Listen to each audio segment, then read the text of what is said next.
14절부터 16절까지 말씀입니다. 예레미야 49장 14절부터 16절까지 말씀, 구약성경 1131쪽에 있습니다. 예레미야 49장 14절부터 16절까지 말씀을 함께 합독합니다. 내가 여호와에게서부터 오는 소식을 들었노라. 사절을 여러 나라 가운데 보내어 이르시되 너희는 모여와서 그를 치며 일어나서 싸우라. 보라, 내가 너를 여러 나라 가운데에서 작아지게 하였고 사람들 가운데에서 멸시를 받게 하였느니라. 바위 틈에 살며 산 꼭대기를 점령한 자여, 스스로 두려운 자인 줄로 여김과 내 마음의 교만이 너를 속였도다. 내가 독수리같이 보금자리를 높은 데에 지었을지라도 내가 그리로부터 너를 끌어내리리라. 이는 여호와의 말씀이니라. 아멘. 오늘은 교만한 자의 최후라는 제목으로 우리 함께 본문의 말씀을 살펴보도록 하겠습니다. 에서의 후손들인 에돔족은 요단 동편 산악지대에 거점을 삼고 있었습니다. 이들이 자리 잡은 이곳이 천연 요새와 같은 바위 틈이고 입지적으로 봤을 때 농사나 무역보다 약탈과 싸움을 통해서 그 영향력을 확대해 갔던 것으로 보여집니다. 대개 이런 민족들이 가지고 있는 특징이 뭐냐면 어려서부터 싸움의 기술을 배우고 그리고 또 용기 있게 싸우러 나가는 것을 최고의 미덕으로 삼는다는 것입니다. 현재 페트라 유적지로 알려진 요르단 지역의 바로 에돔 족속들이 차지했던 지역인데요.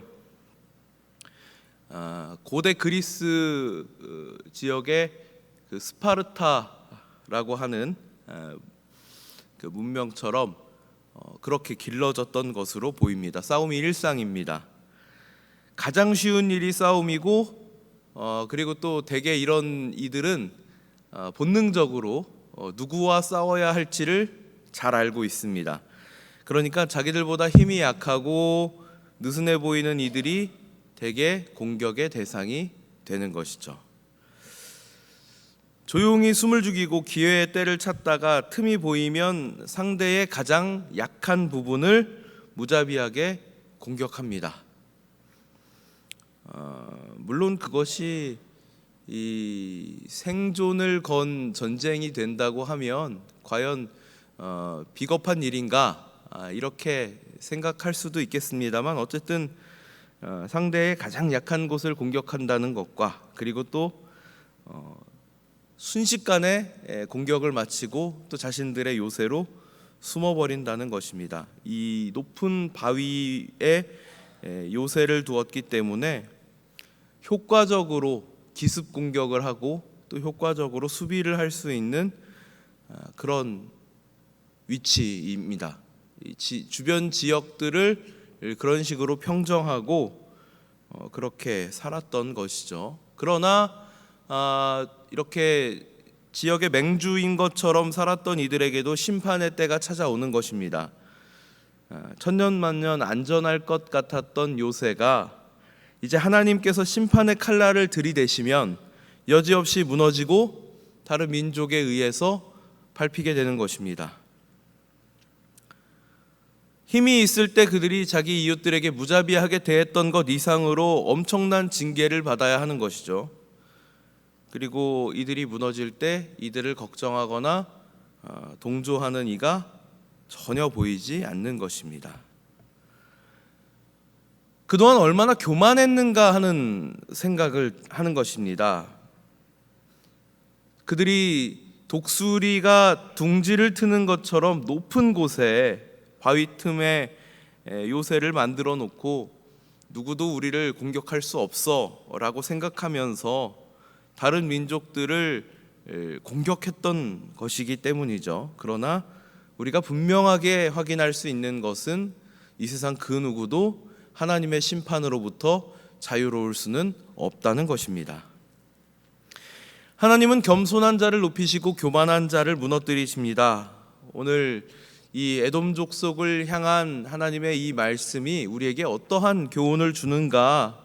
여러분, 무엇보다 중요한 것은요, 내가 지금 내 손에 쥐고 있다고 생각되는 것이 결코 내 것이 아니라는 것입니다. 지금 내가 누리고 있는 이 모든 것들이 내가 잘났기 때문에 내 능력으로, 나의 지혜로 얻어낸 일들이 아니라는 것입니다. 이것은 다 하나님께서 주신 것입니다. 하나님께서 주신 것을 인정해야 할 필요가 있습니다. 그리고 나에게 주신 이것들을 통하여서 하나님께 영광을 돌려야 합니다. 이것이 내 힘으로, 내 능력으로, 내 노력으로 얻어진 것이 아니기 때문에 언제든지 하나님은 내 손에서 다시 거두어 갈 수도 있으신 분입니다. 그것을 기억하는 이들이 현명한 것입니다. 하나님께서 우리에게 일할 때마다 힘을 공급해 주시는 것은 우리가 우리 손에 쥐어진 것이 우리의 힘으로, 우리의 노력으로, 우리의 능력으로 얻어낸 것이 아님을 알기 때문입니다. 만약 우리가 이것을 간과하고 마치 내 것인 양, 내가 잘나서 내 힘으로, 내가 노력한 것으로 얻어냈다고 착각한다면 그것들의 진짜 주인이신 하나님께서 언제든지 그것을 거두어 가시는 것입니다. 오늘날 우리는 우리 손에 들려진 것들을 통하여서 오히려 나를 구원하신 하나님의 보호와 인도와 역사하심을 찬송해야 합니다. 이것이 지혜 있는 삶입니다. 에돔은 아무리 강해 보여도 결국 심판의 대상입니다. 교만하여 하늘 높은 줄 모르는 자는 심판의 때에 애통하는 소리가 홍해까지 들려도 누구도 그를 대신해 줄 수 없다, 이렇게 말씀하고 있습니다. 한번 볼까요? 21절 말씀입니다. 그들이 넘어지는 소리에 땅이 진동하며 그가 부르짖는 소리는 홍해에 들리리라. 보라, 원수가 독수리같이 날아와서 그의 날개를 보스라 위에 펴는 그날에 에돔 용사의 마음이 진통하는 여인같이 되리라 하시니라. 그 마음이 진통하는 여인과 같아서 누구도 그 고통을 대신할 수 없을 것이다, 이렇게 말씀하고 있습니다. 참으로 두렵고 무서운 말씀입니다. 그러나 우리가 이 말씀 앞에서 다시 한번 확인해야 할 것은 하나님은 심판하시는 분이시고 세상 만사의 주인이 되신다는 것입니다. 그러한 하나님께서 저와 여러분을 택하여 당신의 백성으로, 자녀로 삼겠다 하신 것입니다.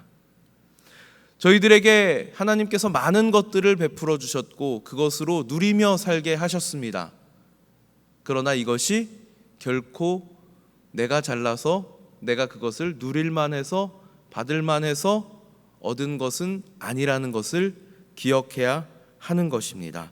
남보다 더 가졌다고 교만하지 않는 삶이, 이웃과 겸손히 나누며 사는 삶이 하나님께 많은 것을 받아 누리는 이들의 마음 가운데 하나님이 주시는 청지기의 마음인 것입니다. 교만한 자들은 결국 그 끝에 심판을 면할 수 없습니다. 오늘 우리가 확인한 대로 에돔 족속들과 같이 이제는 그 민족이 어디에 있었는가 그 흔적도 찾기 어려울 정도로 멸망의 길로 들어가는 것입니다. 말씀을 기억하시고 오늘 하루도 겸손하게 하나님께서 주신 것들을 누리며 감사하는 마음을 가지고 사시는 우리 성도님들 되시기를 주님의 이름으로 축복합니다. 기도하겠습니다.